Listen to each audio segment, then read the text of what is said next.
The Edifice Complex podcast is brought to you by DCM, the Drawing Specialists, Blue Rhythm Commissioning Software, and Sensor Suite, the future of intelligent buildings. Welcome to the Edifice Complex, the property design and development podcast. Let your hosts Adam Muggleton and Robert Bean keep you up with who is innovating and doing great work, perspective on the adjacent possible, and challenges to the status quo.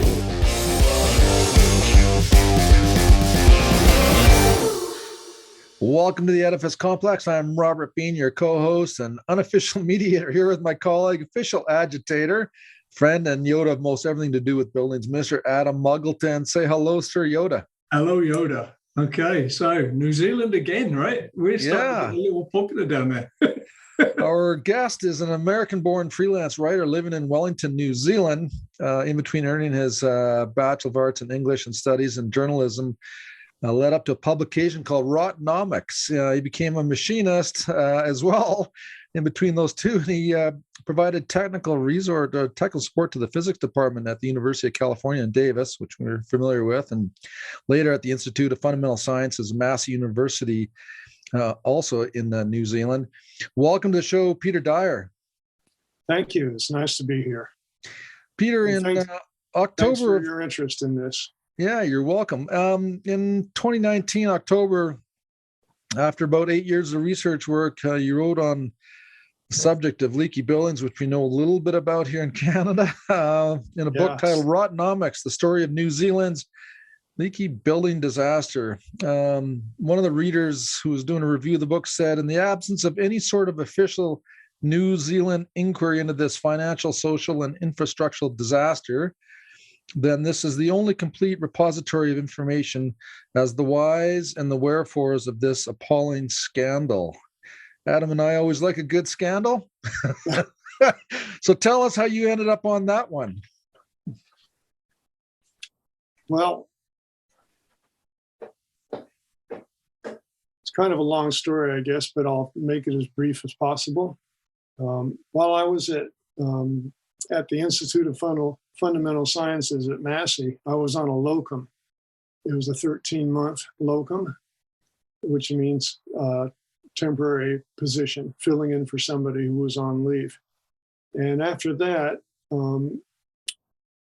I got another short locum, a 3-month locum, and after that, I couldn't find work in New Zealand. It was a bit puzzling, head-scratching. So I had an interest in journalism. I'd been writing for our hometown newspaper in Winters, California, and decided to see if I could go to journalism school. Well, I tried twice, and journalism school didn't want me either. So, so I guess the next option was freelance. So I started writing and started getting some articles published. And the big break for me was getting an article published in a national magazine called North and South. And the editor there was very sort of a guiding shepherd to me, even though I'm sure she's younger than I am, and helped me along and published a couple, 3 more articles of mine. And one of those, well, the first article was about the sale during the radical makeover of the New Zealand economy, which often is referred to here as Rottenomics, after the Minister of Finance, Roger Douglas, who was the prime engineer in that. It very much paralleled the upheavals, economic and social upheavals in the UK and in North America of the early 80s, Reaganomics and Thatcheronomics. And so I wrote an article about a dodgy housing deal that was done in that time in New Zealand. Happened to stumble across that dodgy deal because it involved the house we lived in, the house we just bought in settlement in New Zealand. In Wellington, New Zealand, where we live.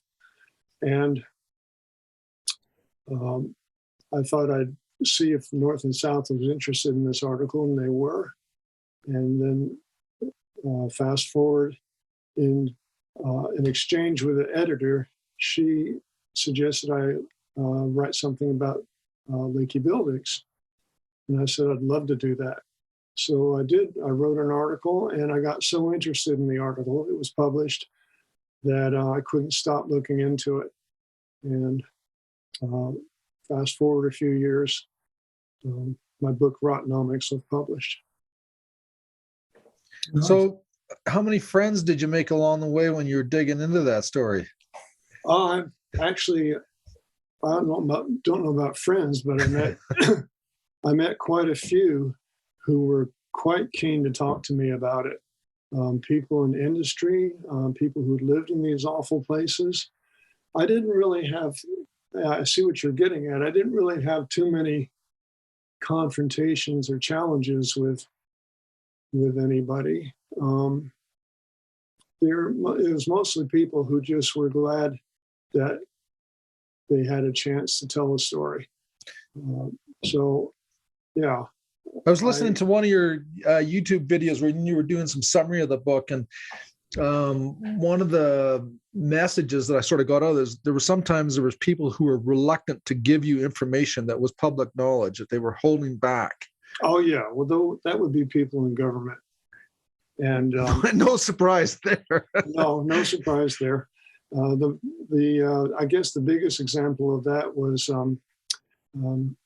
I accidentally found out about a report about leaky buildings that had never been published, a government mandated report.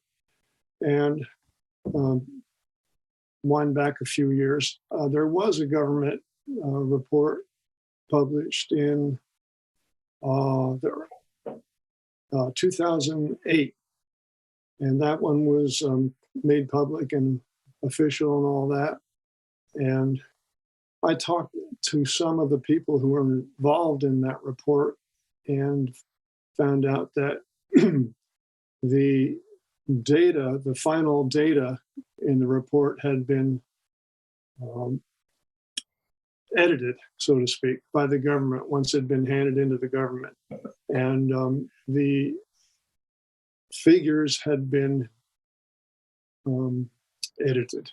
The original figures were there, but they were no longer the original figures. They were classified as the extreme figures. And there was a new category called the consensus estimate. And the consensus estimate was something that the experts who had been consulted knew nothing about. And this became actually the official mainstream data for some of the for the press in New Zealand and for the mainstream discourse.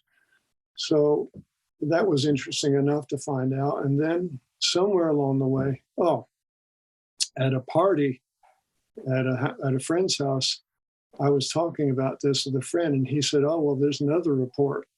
I said, "Tell me more." And he told me about a report that he had been involved with personally, that was commissioned a few years later in 2014, published in 2014, but was never released. So fast forward about 13 months of trying to get that report released and going past denials and then going past other obstacles, and finally getting the New Zealand Ombudsman on the case. And the New Zealand Ombudsman, this lady, was magnificent. She got me the report, and that report is part of the data from that report is in Rottenomics, and a bit of the story of that report itself is also in Rottenomics. The bottom line is the government really didn't want to release these figures because they were hard to believe. They were figures that you wouldn't want to believe. I don't want to believe it. Nobody wants to believe it, but the data's there. And so by that time, I was actually writing the book. And that's when I came across the revelation of the new report. So, that eventually the book was published in October 2019 with that report and all the other data. A couple of questions for you, Peter. Yeah. I mean, you come across this first report published. Presumably, these were professionals, either engineers or somebody that was doing the studies on the failures in the buildings that fed the government with this data. And then, of course, the data was silenced, edited. It was edited, yeah. The original authors, at some point, the original authors must be looking at what they discovered and then what was published and said, okay, this is wrong. Okay. I wouldn't classify these people as authors. The report was commissioned by the government. The agency that was commissioned is called PricewaterhouseCoopers, and PwC. You've probably heard of them. Yep. Yeah. So they have a branch here in New Zealand, and they actually wrote the report, handed it into the government, and then the government came out with a edited version, and they changed the original estimates and labeled them extreme estimates, and they came up with estimates called consensus estimates, which none of the experts who were involved in the report, as far as I know, knew anything about. I don't even know if PwC knew anything about them until the government gave them the data. But then PwC published the government's version of that report. Just for the benefit of our listeners, could you just give a little sort of Cliff Notes 101 on the whole scandal, just to set the scene? On leaky buildings? Yeah. Okay. Starting in the mid-90s, people started discovering houses that were rotting very quickly. And this disaster was reported in the paper. This problem was reported in the paper, and then not much more news about it until a few years later when it came back. And by that time, it was really starting to make headlines. And by the early 2000s, it was fairly well known as a national problem. And the problem was that the New Zealand building industry was putting up houses that were not weather tight. And weather tight means able to withstand weather. Now, all houses will leak. There's no getting around. All buildings will leak. The trick is to find a way to make that water evaporate or drain. And unfortunately, a lot of these new houses built with new building styles, the water didn't really drain or evaporate. And Robert, well, you both might be familiar with this. There was an outbreak of this just before it happened in New Zealand in the late 90s in Vancouver. Yeah. Yeah, so you know about that. Well, this is essentially the same thing. That was essentially leaky condos. Yeah. And here it was leaky buildings of all sorts. But the buildings that got most publicity were houses that were going up in a series of building booms. And they were a lot like those leaky condos in design, kind of Mediterranean looking, and not much of an overhang, and kind of slapped up really quickly. And water could get in, but it couldn't get out for a variety of reasons, in changes in materials, changes in design, changes in building practices. And so that there was a report done, the government commissioned a report, the PwC report published in 2008 about it. And those figures became part of the mainstream media. And somewhere in the few years after that report, people just stopped talking about it, or it gradually faded into the background. Guess probably wasn't as newsworthy as when it first came out. But all of the people that I talked to, all of the builders and architects and designers who I talked to, without exception, and I talked to quite a few, told me that we're still building leaky buildings. The divide in that group comes between people who think we've made some progress and people who think we've made very little. But none of the professionals I talked to think that we have stopped building leaky buildings. And again, just to make clear, leaky buildings are buildings that can't handle water ingress. Water will get in at any building, but the building has to be designed and built so that water can either drain or evaporate or both. So the buildings met New Zealand building code, right? That's a good question. The New Zealand no, they didn't. In a short answer, the New Zealand building code is called a performance-based building code, and which was actually a brand new style of building code. As opposed to prescriptive, it was performance-based. I won't go on much about the difference. You may know about that, but prescriptive, yeah, okay, you know the difference. Yeah. Okay. So the performance-based building code was something that was part of the perfect storm of elements that came together. That's the model I used, that I borrowed, along with a whole influx of new materials, the building booms, the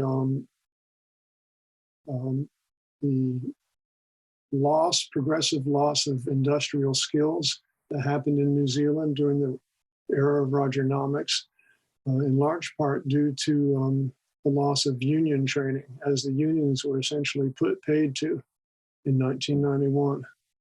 And so the perfect storm gave us a whole lot of buildings that rotted very quickly after they were built, some more quickly than others, but it's ongoing. I think I drifted away from what you asked me. What did you ask me? That's true. So the building code thing fascinates me because of what's going on in Australia currently. Yeah. What's going on in Australia currently, they got a performance-based code and it's producing buildings that are structurally unsound and falling down. Yeah. But the other thing is, I live in North America. When this happens, the lawyers, it's like lawyers assemble and lawyers come in and the lawsuits commence. Did that happen in New Zealand? Yeah, there's been a fair amount of legal work here. And we just had a huge lawsuit that lost, a class action suit. It was been building up for years, and it was essentially thrown out finally, about leaky homes up in the Auckland area. So yeah, lots of lawyers, and lots of money, lots of people, lots of resources wasted on a huge problem that should never have happened in the first place. So just people. Yeah. Sorry, go on. I mean, just to put some story behind this, like the consequences for those in other parts of the world that listen to the podcast, as an example, where retirees bought condominiums with their life savings. And of course, condominiums multi-story family buildings would get they would build up a contingency fee for long-term maintenance on the building. And every year, of course, the funds would be built up. But in many of these buildings, there was insufficient funds. And so when the leaky condos occurred, some of these people lost their houses. They didn't have sufficient income to pay for the repairs that were needed in the buildings, and it left people in, the destitute. So these are not small issues. These are social consequences that have long-reaching impact, and it's really unfortunate. Absolutely. And there are also some people in New Zealand who likewise couldn't pay, had no way out really, and who just had to keep on living in a house that made them sick. And so all sorts of responses to this terrible situation have have happened, and a fair bit of them are very sad. Yeah, I mean, and one of the challenges that certainly happened in Canada was a lot of the developments were done by numbered companies. So the builders would, work with a design firm. They would construct it. The building would last as long as the warranty period was, and then these companies, the shell companies, would disappear. And then the failures occurred, and so it was not just about the recourse that the owners, in terms of getting the buildings back up, but how do you hold people responsible when they're no longer in business? And the lawyers. Yeah, the lawyers, of course, are very good at it, so it becomes a game between the legal representatives on each side of the aisle, and it's terrible, because when you think about the millions of dollars in legal fees to battle these issues out that could have gone towards rectifying the buildings, it's money that's gone, right? I mean, the only people that went out of that one is the lawyers. Yeah, but let's look at the victims, right? So the victims are the individual householders, right? The people who buy the homes, but they suffer two losses, two injustices. There's a financial injustice, right? Because what they've bought doesn't perform and becomes a locked asset. But also there's potential health costs, right? Through fungus and mold. So were there any? How severe were the health impacts? Was there any documented severe health impacts? Yes, there is actually a book. 2008, 2009, an excellent book about the health impacts of leaky homes. And it's a collection of articles by scientists and doctors, New Zealand scientists and doctors. If I've got it right here, I can show it to you if you want. But anyway, there's health is a big part of this, and I'm really glad that book came out. So yeah. Sorry, mate, go ahead. Yeah, sorry. So many questions in my head. There's lots of questions and observations and comments, because the story that's happening or happened in New Zealand, and it will be ongoing for decades, there's no doubt about it, because we see that it's happened all over the world. And there are organizations, Canadians for Properly Built Homes, run by Karen Somerville, who's a wonderful, smart, determined woman who I have a lot of respect for, who has really become the voice for Canadians who have suffered at the result of bad construction practices. And we also see in other organizations in the U.S. that do the same. Has there been organizations in New Zealand developed to represent these people? Actually, there's one in particular I can think of, which was started by a man who had a leaky condo. And that's Homeowners and Buyers Association of New Zealand, HOBANZ, HOBANZ. And that man is John Gray. And that organization is still active, and they've helped lots of New Zealanders who've been stuck in these awful buildings. And this man is an airline pilot, and his second calling is leaky home, dealing with leaky homes. And my dad was an airline pilot, and this man, John Gray, knows the consequences of lack of maintenance, deferred maintenance, sloppy building, anything. And in the airlines, it's you're risking death when that happens. So they're very careful about all of that, pre-flight checks and all that. Not so the New Zealand building industry, unfortunately. And I say that as a generalization. One thing that people I talked to in the industry wanted to make clear to me, a fair number of them, was that there are some terrible buildings and not just homes, schools, government buildings, hospitals, but there are also some very good builders who are very careful about what they do and who care and who do it right. So yeah, there are buildings that are built right the first time in New Zealand, but then there are all the others.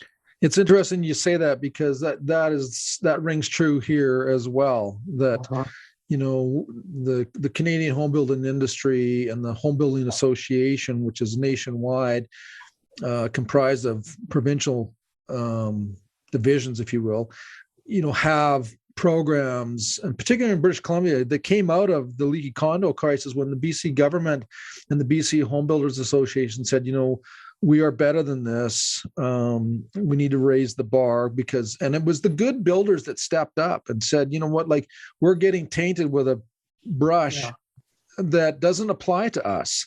Yeah. It's a result of, those that are operating within the rule book, but bending the rules and then running away with the money.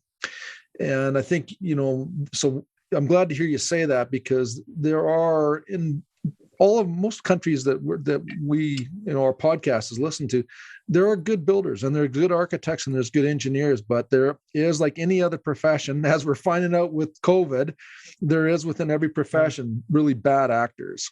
That's right. Sometimes they're in charge. Yeah. I'm not saying anything about the Who right now. Wink, wink, nudge, nudge. Yeah. I wouldn't say that at all. But to your point, Robert, it's really interesting, right? So one of the real problems with the construction industry is, like all industries, there's good and bad, but the problem is the consequences for bad are just not there, right? Yeah. This is the problem. If the consequences in the airline example, for the pilot example, something horrible happens there, people die, right? Horribly. Right. In construction, housing's a cult in the Anglosphere, right? I got to buy a house, I must own a house. And you will put up with a lot of problems when you're in a cult, right? Yeah. So that's one problem. But I've got to go back to the class action lawsuit. So there was clear damage, there were financial losses, there were people harmed financially, and their health was impacted. How did that class lawsuit get dismissed? I don't know exactly the reasons for it. I should know, but I couldn't tell you what grounds for dismissal there were. It would be really interesting to find out, and I should know, but I don't. Sorry. They must have had a horrible lawyer. I suspect that case, although it may have been dismissed, that there will be other versions come up as evidence keeps presenting itself, either the financial evidence, medical evidence, or both, that you'll see more and more. So let me put my Ron Swanson head on. He's the guy from Parks and Rec, right? So he's the small government guy. He's in this comedy show, he's the libertarian, the anti-government guy, yet he works for the local government. This is the joke, right? But, clearly there's the building code or building regulations, which is performative. We'll come on to that, about who certifies that. But was there any accountability or responsibility, or quite frankly, did any shit stick on anyone in government, local or federal? I don't know of anybody who lost their jobs as far as that goes, strictly due to leaky buildings. No, I don't know. I can't think of. Were there questions asked in the House or at local government meetings about it? Oh, yeah. There were questions asked about it. And one of the saddest areas of this, when you're talking about responsibility, is the New Zealand corporate regime. And they have the same thing up north, I'm sure, but I think it's a little bit more extreme here. It's really easy to ring fence your losses and start a new corporation, and you're no longer liable. There was an extreme example I cited in my book of a guy who did this repeatedly, and in fact, he had a number of his corporations were named Spare Corporation Number X, Spare Corporation Number Y, Spare Corporation Number Z. And he just went on, and he wasn't liable anymore. He was not legally liable for the damage he left behind. And I think it's easier here in New Zealand even than up north. But anyway, it's ridiculously easy for somebody to absolve him or herself of responsibility for the mess they leave behind them. The Edifice Complex will continue in just a moment. Can you find the drawing and supporting documents you need in less than a minute? Now you can with Echo. It's simple. Just type what you're looking for and press enter. Echo knows your building. Speak with a drawing specialist today. Ask about our special offer of painless onboarding plus 6 months free with Echo. Visit podcast.thedsoffer.com. That's podcast.thedsoffer.com. And now, back to the show. So on the building code or building regulations, I think they call it in New Zealand, the code is performative, which personally I'm a little bit of a fan of, actually. I like performative code because it allows you to do things. The real question with performative building code is the enforcement and the verification. So where Australia's having its current scandal is they went for self-certification, right? So the construction industry is horrible at innovation, but boy, is it good at lobbying. Yeah, there's a big self-certification regime here too, especially in Auckland, because there's so many builders and so many houses, the council can't possibly get to all the buildings, all the houses, and have a look. So they have self-certification, and that if the idea is if the builder screws up, they're off the list. But it doesn't give you a warm, fuzzy feeling that builders are certifying their work. Again, there are lots of good builders who are meticulous and who you can trust, but then there's room for the others, and that's the problem. Yeah, I mean, this whole, unless you have independent third-party verification, any performative specification is, how do you enforce that, right? So at the moment, a builder has a meeting with himself and decides he's awesome and says, right, we're good to go, right? Yeah, we do have, we have a performance-based building code, but several years after it came into effect, they came up with what they call acceptable solutions. And these are prescriptive. This is for people who weren't comfortable with a performance-based code. So there are prescriptive sections of the building code which say, acceptable solution number 1 for building. It has to be built exactly like this. Yeah. And they give the prescriptions. So some builders think of that as the building code, actually, and they're of course free to do that.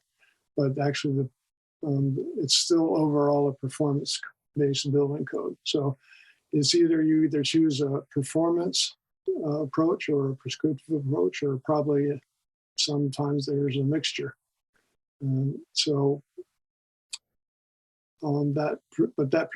Those prescriptive options arose, I think, in part due to people not just really understanding what's a performance-based code. I don't get it. And it was very new in New Zealand, and it can be very amorphous, very fuzzy, and it's up to exactly how specific the the performance is laid down and exactly how the inspector interprets that. So, and the consequences are just not there if you don't Yeah. meet it, right?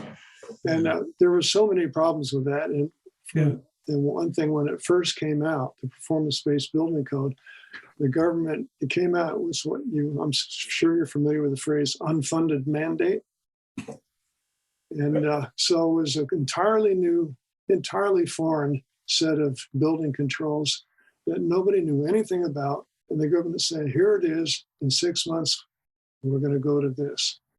And people in council, I talked to people who've been in councils and builders in general, basically saying, WTF, Yeah. what is this? And how do we do it? How, all these questions came about. There was no educational effort, whatever, involved. No money spent on education and very little time given to come over. Somehow the magic of the free market would just take care of everything and self-select, and we'll all be living great houses and we'll all pay a lot less money. So. Yeah. In Canada, we had what was called Canada Mortgage and Housing Corporation. It was a division of kind of a third arm division of Canada's NRC program, I believe, Building Institute of Research and Construction. Anyways, when Canadians of a certain income level went to apply for a mortgage, they had to meet a certain criteria for that house. And when the house was built, it was a CMHC inspector that went out. It was a government representative that went out to ensure that the house was being built according to the building code that they were underwriting. Now, when the Canadian government collapsed that service, we started to see problems increase in Canada housing stock. And it was a result of the lack of government inspection for these government-funded mortgages. And then it got worse when we had a certain government that came in. This was a few years ago, and they basically collapsed all the research work that Canada used to do in housing. At one time, we were the darling in the world. I mean, people would come to Canada and they would look at the research work that we did for cold climates, and that money was removed from the researchers and the institute. And as a result of that, again, lack of information. And it was only until the Leaky condo crisis that caused a problem that the BC government and the BC Home Building Association stepped up. And now they are the ones that are producing documents that are world class.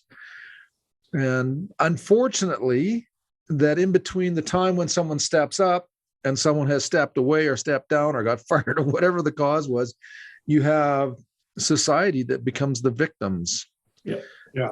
And so we have, in our case, and likely what we'll see other parts of the world, is that there's a period of time that people bought assets that have no value, and there's no recourse for them, and it's a terrible situation. So there's likely hope for New Zealand and other parts of the world too. Well, somebody will step up. And I don't know, maybe that's happened now. Has it? Not that I know of. Nobody's come along to magically fix the building industry that I know of. But hopefully things will get better. There are builders here who are doing great work, but we're in the middle of yet another building boom. And when that happens, there's time pressure, there's money pressure, get the job done and move on to the next one. And the results of building booms in the past seem to have been somewhat less than desirable overall. Lots of money for the developers, maybe some builders making some good money too, but maybe not so happy overall for some of the people who have to live in these places. And to Hopefully, I'd love to be wrong. I hope I am. To quote Charles Dickens, the building boom is the best of times and the worst of times, right? But really, when you analyze it, the only people that make money out of property are the property developers and owners. Everyone else is a hired person, including the builders, including the architects, including the engineers. They just don't see themselves that way, but they're hired help. But what I want to quickly talk about and ask you about is the journalism aspect to this. So I personally believe journalism is a pillar of democracy and freedom. See what's going on in Hong Kong, right? So this is a great example of investigative journalism. Everybody was like, someone, you specifically, investigated this, brought it together, and shone light on an issue, right? And effectively showed who the bad guys were. So thank you for doing that, because without that, I think society has a problem. But did you suffer any, once it was published and it was out in the public realm, did you have any pushback from industry or anyone? Did any people push back on you once you published? Not really. I can't think of the only sort of questioning that I can remember came from one of the architects who thought I was on the same side, but thought that I hadn't quite interpreted some of the history correctly. Right. And but he's a little grumpy about that, but not too much. And no, I haven't gotten any.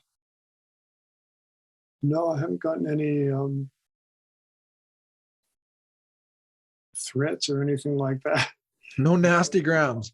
Yeah. No nasty grams. Not really. Yeah, that's a good phrase. Yeah, no one following you to the shops and back, right? No. What's that?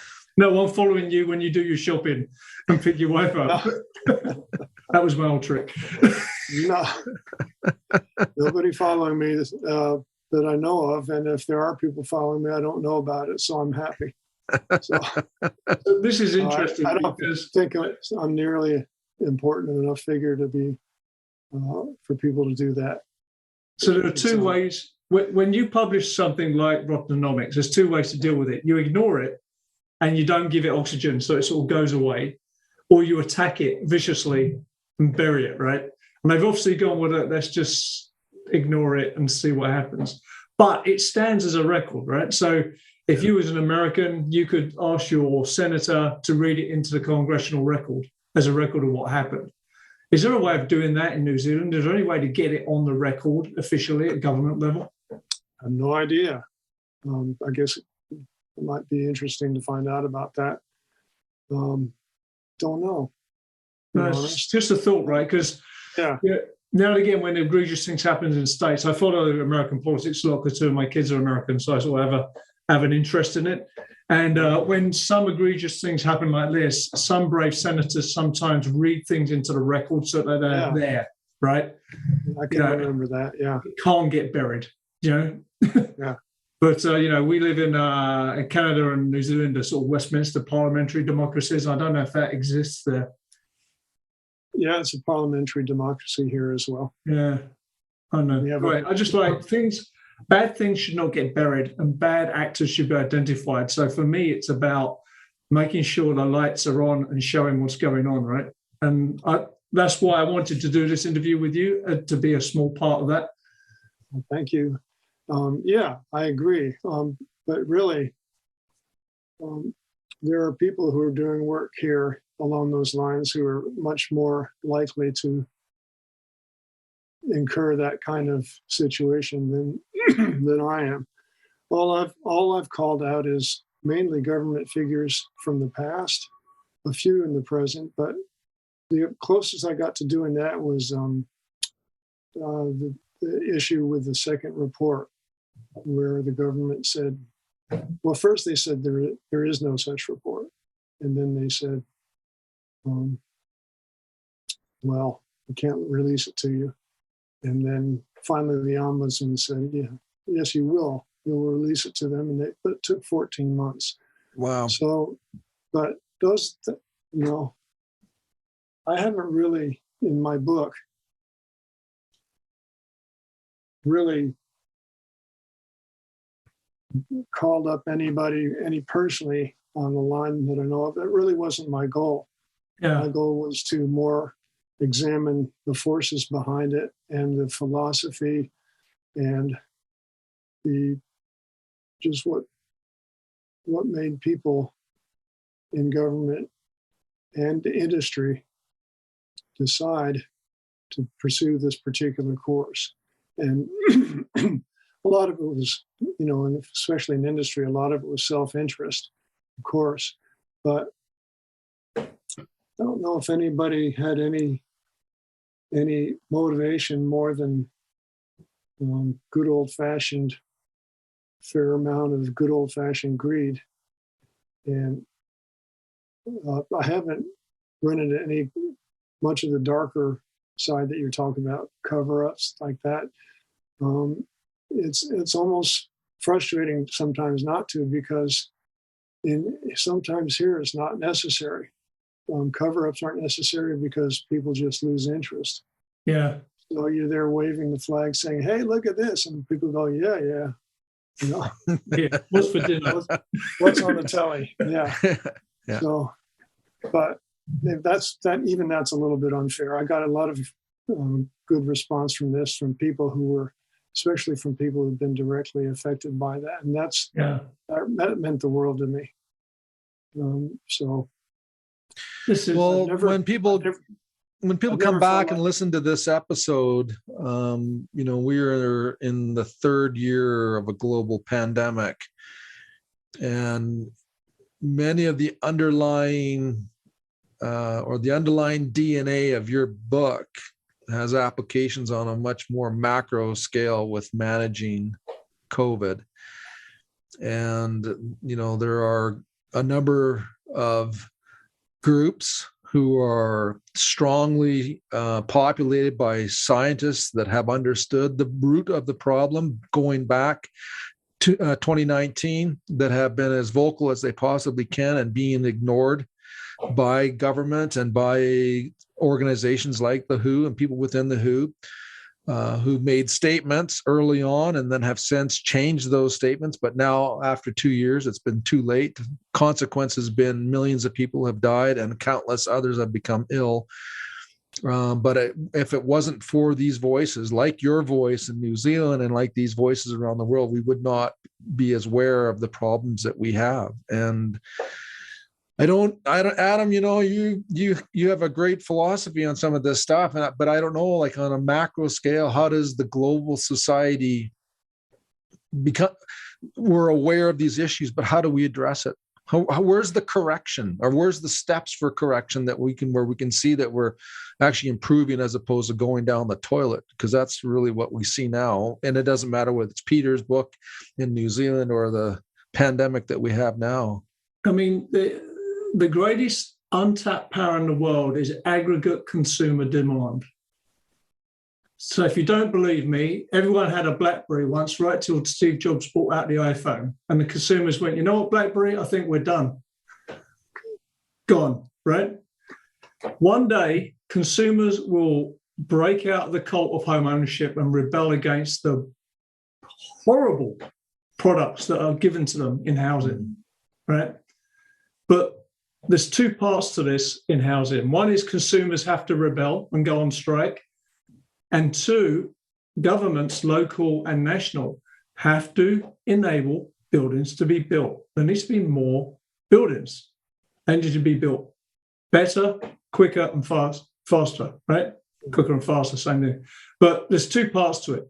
The planning process in the UK, where I'm working at the moment, it's so long. It takes a year to 2 years to get planning consent, right? Yeah, that's just too long in a housing shortage. So you've got constricted demand, you've got no consequences for bad work, and you've got a buying public that are in a collective hallucination and cult that if you put a window on a roof or anything, you can sell it to someone, right? So, these three things but it all starts with a consumer strike. Stop buying horrible houses. Stay where you are. Don't participate. You watch how things change when the demand goes down. But, easy for me to say, right, old white guy with money. Well, Yeah. yeah. That was a little rant there. Sorry, I'm getting a bit. But you've got to think of it, right? A house is a consumable.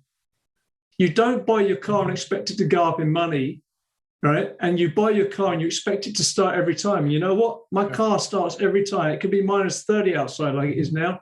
My car, every time. Your house is not like that. Yeah. So to quote the professor of project management in Oxford University, says, cars have been around for 100 years and they don't leak and they start and they're reliable and they're awesome, right? And they've gone down in price relative to inflation. Housing's been around for 4,000 years. It leaks, it's horrible, and the price has gone up in excess of inflation every year. What is going on? Yeah. Good observation. Yeah. It's hard to. So, Peter, we're wrapping up. I just want to ask you one more question. Obviously, this was a long project for you, and you obviously got sucked in. As the details, you started uncovering stuff. You went in and in. Would you do it again if you had to do it? Absolutely. Correct. Of course. Yeah. I might do it a little more quickly if I could, but I learned a lot along the way, and I met a lot of interesting people, and it was really gratifying to get all this information together to learn. I mean, actually, the research is always the best part. I love digging into stuff and learning things, and then writing. Well, that's okay, but it's harder work. Just finding out stuff, that's the real fun. And if I do another one, I'll just try to do it more efficiently. Actually, I am working on something, so we'll see. Well, good luck with that. Yeah, thank you. We'll see if I don't even know if I'm 68 years old. I better get to it. Well, you got at least another 30, 40 years ahead of you, Peter. Yeah, You'll be fine. You'll be fine. Yeah. This is in the country where all the rich people are going, so there must be something good going on down there. Oh yeah, there's definitely something good going on here. You said you'll be fine, Robert. There's a Kiwi phrase: "She'll be right." She'll be right, mate. That was a problem with the building industry. She'll be right. Yeah. So Yeah. A long time ago, it used to work, but it doesn't work anymore. Yeah. Yeah, it's a cultural artifact, right? She'll be right, mate. Let's go and have a cup of tea, right? Yeah. There you go. Yeah. You said something there. Normally we ask rapid fire questions. I don't know, Adam, if that was your rapid fire question that you just asked. Yeah. But and mine was going to be related to the students, but you've already mentioned it, and that is that the research work is fun. Writing it is arduous. Well, it can be arduous. Yeah, it's not nearly as fun as the research. Let's put it that way. But it is fun to eventually to get it all down and see it take shape, and then give it to your wife to edit. Yeah. The ultimate editor. She is the editor, and without her, it never would have happened. Not only because she was a great editor, but because she put up with it for so long, and let me have my way with it. And so without her, it wouldn't have happened. Good. Yeah, and when you think, so for the students that listen to this particular episode, doing the research work, when you're putting together your thesis or whatever paper, whatever it is that you're doing, I mean, that is the fun part. There's no doubt about it. But what is left behind is a consolidation of what you've learned. And so it is the voice of your research, and so it behooves you to, put the best effort that you can, and it will be hard and it will be long and it takes a lot of work, and there's going to be people who are going to critique it, and you need to embrace the critique. I remember when I've written a number of books and publications, and I remember one editor who was brutal. It got to a point where I actually didn't look forward to talking with her, but at the end of the day, had it not been for her eyes and her grasp of the language, the document would have sucked. I admit that. I understand. Yeah. Anyone who's written a book understands that pain, I think. Yeah, totally. Yeah, totally. So, Peter, we'll wrap it up there. I just want to thank you for writing that book, because stories like these must be told. And thank you for being a great example of an investigative journalist in a niche that most people aren't looking at, but I'm glad you did. Yeah, thank you. Thank you both, Adam and Robert. Yeah. Thanks for your time and for allowing me to join you and express myself in my own sometimes awkward way. Thank you. The Edifice Complex will continue in just a moment. Adam, it's time to thank some people who are on our side. Blue Rhythm Commissioning Software. Blue Rhythm is the commissioning software I've been looking for. Most projects I consult on suffer from poor information and document management. Frankly, it's just chaos out there. Blue Rhythm removes this chaos. It is a secure, always available cloud solution designed to work on any computer, tablet, or smartphone.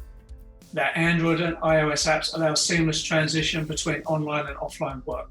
But what I like most about Blue Rhythm is their painless and fast onboarding process. Their team will bring all your existing forms and checklists into Blue Rhythm for you, or you can use or adapt their pre-built, pre-functional and functional performance test sheet templates. But it's more than that. It enables collaboration, automation, and easy planning and project management for all your projects. Blue Rhythm provides amazing support from a team that really understands your industry. To find out more, go to bluerhythm.com or call country code +1 612 460 8305. Also, you can hear from Blue Rhythm President Andy Martin on episode 26 of the Edifice Complex podcast. Robert, we there yet? I'm bored. Adam, I know it's hard to believe, but the future has finally arrived in Canada. How's that then? Well, smart remote building and equipment management is now available from Sensor Suite. Go on. Sensor Suite? Yep, they're an innovator in smart building technology. We like them. They can monitor, control, and optimize anything in your building, saving you time and energy. You mean Sensor Suite are moving Canadian buildings into the 21st century? Yeah, I know, another hard thing to believe, but they're doing it, and they're saving owners money with efficiency gains. Okay, I'm in. How do I find out more? Got to go to sensorsuite.com or call 1-855-773-6767, and also check out the July 2020 episode of the Edifice Complex podcast and listen to Sensor Suite CEO Glenn Spry. And now, back to the show. Adam, so glad you found out about Peter and his book, and it has a lot of parallel stories with the mess that we're in today. Yeah. Pretty brave. No, I would say brave. He's a journalist, and I think you brought up some good points about the power of journalism, and his sort of digging into that story is going to serve New Zealanders for sure. Yeah, I mean, that story is as old as time, right? That story is applicable to Australia, to Canada, everywhere. There's a mature, sort of like well-developed construction market. There's malarkey going on everywhere in a construction market, right? Yeah. The only difference is it a lot or is it not? But without people like Peter, like really getting into it and finding out what's going on and informing people, you don't know, right? It's an important record. I actually think his book is a record, which is why I was talking about having things read into a record, because the politicians involved are all retired now, and it's sort of fading away, right? And then the new generation of buyers come in, they don't have this memory, and the whole thing, rinse, repeat, right? This is why these books as a record matter. And I have really... my core values revolve around freedom of movement, freedom of speech, and journalism is one of the key principles of making that happen. Without the ability of journalists to hold people's feet to the fire, you're not free. Yeah, I agree. I was shocked, and there's still a question in my mind that Price Waterhouse would publish the report to the government, and then have a second report, or the government edit that data and then Price Waterhouse republish the government's report. Did I hear that right? Yeah, so they're one of the big four, right? There's PricewaterhouseCoopers, and there's like others like Arthur Andersen. But there's a scandal going on at the moment. So Carillion, who went bust in the UK and Canada the other year, their auditors, which is one of the big four, it wasn't PricewaterhouseCoopers, it was one of the other ones, they were just auditing the accounts and signing them off. All right, so they're auditing the accounts and signing them off, but they're getting paid to audit the accounts. That's a proper thing, right? Yeah, right. There's professional liability there. And the accounts were audited and signed off about 2 or 3 months before they went down the toilet with no money. So now they're going through an investigation as to what happened there. What are they going to get? Slap on the wrist, a fine? Yeah, and I look at SNC Lavalin. Yeah. And the stuff that went on within their organization. There's a huge global engineering powerhouse that was doing stuff that was unscrupulous, and you can't tell me that the board of directors and those that were leading that company didn't go to bed at night worrying if they were going to get caught or not. Like insane, right? And then when you get these big, like PwC, it's infuriating that these individuals we should dig. Well, I don't know. We don't have time to dig into it, but anybody that's out there, journalists, dig into these stories. Why is it that a big auditing company like that can publish a report based on existing data, have it received by the government, edited, republished, and then they republish the edited report? It's everything. That just stinks.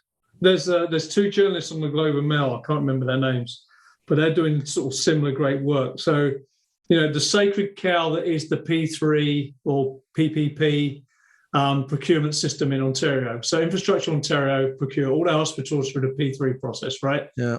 The myth is that it's, the public sector's got it. It's not the taxpayer dime. If you believe that, I have a bridge I want to sell you right now.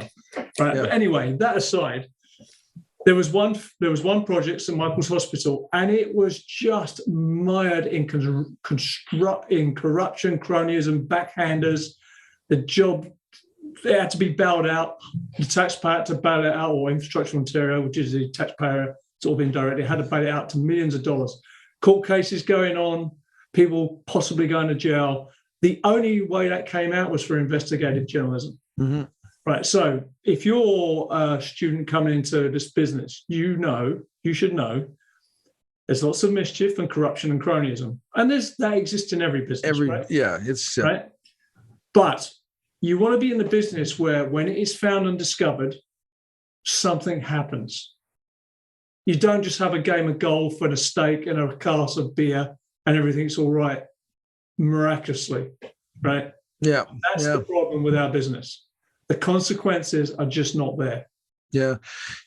It's funny you say that, because what came to my mind right away is, and we were talking about this earlier on, is collecting some old books. And I have some from the 19th century that deal with architecture and viruses and bacteria. And one of them, it was a physician, and he was giving advice to architects. So this, again, going back into the 1800s. And it basically is that when an architect is faced with a committee of people who are ignorant, motivated by other means that could lead to disdain to the reputation of the architect, you need to walk away. Yeah. Otherwise, you will face the consequences of having to deal with these idiots. Also, and there's a message there for kids, and when you, basically, I know in Canada, and I'm sure in the United States too, is that when you get a professional license, in order to get that, you have to take a course or courses on ethics in engineering, and it's drilled into you. Every time you do something that's unethical, you've basically put your license and your livelihood on the line. So, there's one theme here we're talking about in this whole episode, it's integrity. Mm-hmm. Personal, governmental, institutional, sure. Right? So when you have a performative building code that is self-certified, with the best will in the world, when you've stopped laughing, you can't say that's a high integrity system, right? Right. If you're coming, I wouldn't want this to put people off coming into this business, but you've got to come into this business with high integrity, with the intention of being your word and having high integrity. And when you're faced with the situation you're talking about, with the architect facing people who, can't you just do this? Can't you just do that? That's when you find out who you are. Yep. You find out if you've got integrity or not when someone's waving a holiday at you or an envelope with money at you for you to look the other way. That is a moment of truth where you find out who you really are. Yeah, and great point, Adam. And when we think about professionals and what keeps professional industries, doesn't matter, accounting, law, medical, aviation, engineering, whatever it is, it's those that have maintained integrity, ethical commitment to the health and safety that retains the perception of that industry. We look highly upon physicians. We look highly upon the firefighting industry. We look highly upon the air pilot industry because of the responsibility that they accept for the health and safety of the public. And for those listening right now, the public health, infection, disease prevention and control have, for lack of a better term, shit in their own bed. They have done such a bad job, and they have walked away from their ethical obligations to society. And caveat here, same thing. There are good infectious disease doctors that have stood up and have fought for the health and safety of the public, but there are so many of them that have turned their eye on it. They have cognitive dissonance, and it's occurred all over the world on a mass scale, and these people will be held accountable. And the profession right now is under scrutiny because leadership at the top has turned their back on what's important. Yeah. So the other takeaway, someone might be listening and think, well, I'm a low power person. I'm in the mid levels or low levels or what. But if you see that in your organization, if you see your organization doing bad things, letting things slide, if you know corruption, leave. Don't leave immediately and so you can't pay your mortgage. Find another job and move. That is not an organization you want to be associated with, right? So I'll give you an example of a high-tech organization. I used to work for Arup in New York. There were some jobs they would just say, it's not for me. I asked my boss in New York, why don't you work in Vegas, all these new buildings? This is 20 years ago, right, when Vegas was being built up. He said, can't do it. It's too corrupt. I don't want to be in that situation, right? So they would have got tons of work if they'd opened an office in Vegas. They didn't. They took a stand. They're not saying everyone's bad there, but they didn't want to be even associated with the possibility of having that taint, right? So, I sort of respected that in the end when I sort of got over the fact they walked away from a lot of money. But as an individual, you can do that, right? If I liked working for Arup because their high integrity, I was hoping would brush off on me. And it was high integrity by association. I was a nobody, but they were somebody, right? But they were a high integrity organization. Yeah. So, you can, if you think you can't make a difference, you can. Because if enough people leave low integrity organizations, you know what? They don't survive. Anyway, we're getting and if you don't, that will follow you for your entire career. Yeah. You cannot run from that. Once you get tainted with that brush, taking payoffs, corruption, turning a blind eye, sliding documents through that shouldn't have gone through, looking at errors in calculation and saying it'll be fine. All of that will haunt you for the rest of your life. So herein lesson learned for those that are getting into the profession. But that applies to every profession, as you said. I mean, let's be clear here. This construction and engineering doesn't stand out alone. There's lots of professions that have that. There's lots of professions. It's just somehow construction in particular is awesome at lobbying and terrible at innovation and change, right? It's just somewhat. I always thought someone like Elon Musk or Google would break this up a bit and fix it. Still hasn't happened, right? Yeah. I don't know what the answer is, but it's people like Peter, getting back to Peter, books like that matter. They're a record. Maybe. Something. You ever thought about this, Adam, that maybe Musk wants to go to Mars because that's when he can start a brand new construction industry because he's given up on the one on planet Earth. I don't know. So I wrote about that once in a blog piece. I think my line was, it was easier for Elon Musk to shoot his car into space than build a building with no defects. Yeah. I'm sorry. Right. Anyway, you know what? I love it. More people like Peter, I say, more books like that, get them in the record. And if you're a practitioner or you're young in your career, you should read books like this so you know malfeasance and mischief when you see it. Yeah, totally. Absolutely, man. Yeah. So, good advice. Good advice. Getting a bit highfalutin here, but, sometimes integrity matters. That is one of the real things you have control over. And you should not jeopardize it, because if you know you've done something wrong, you can't even walk away from that because it's in you, right? It's inside you, chipping away at you. Yeah. Right? It's always there. For sure. So, I want to go out on a high note. So,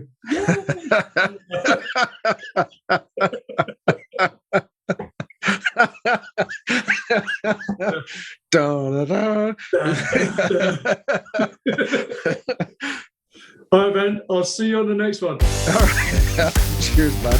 See you, man. You've been listening to the Edifice Complex podcast with Adam Muggleton and Robert Bean. To access show notes for this episode, visit edificecomplexpodcast.com. If you have enjoyed this podcast, please leave us a review on iTunes. See you next time.